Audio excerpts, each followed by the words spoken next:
Story 4, The Problem Isn't the Building, Renovation in San Lorenzo and a $1 million mistake. He was certain he had it all figured out.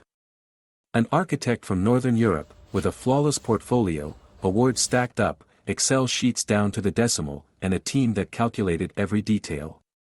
He arrived in Rome to lead the renovation of an old complex on the edge of San Lorenzo, former barracks they wanted to transform into an art cluster, a new community hub, a beacon of progress and energy.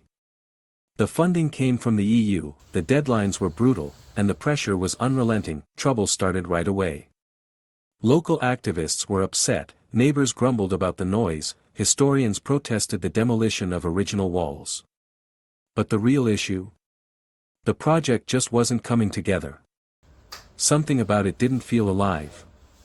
It was correct, but lifeless.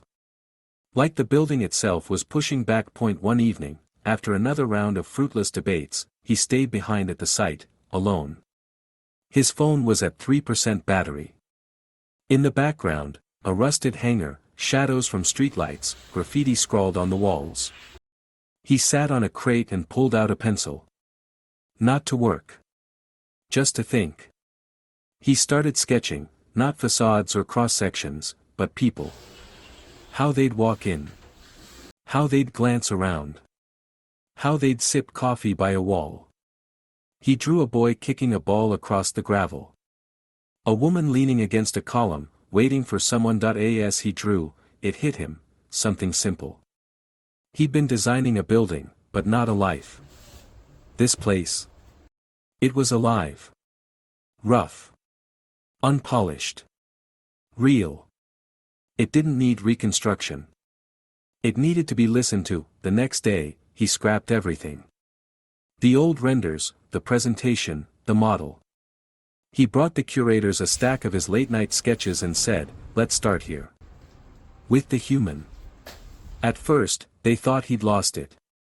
Then, they called him indecisive. Later, just plain weird. But that approach? It became the heart of the project. Now, his studio gets invited back to Italy, not for their style, but for their ability to feel a place. Not through pixels, but through the hand.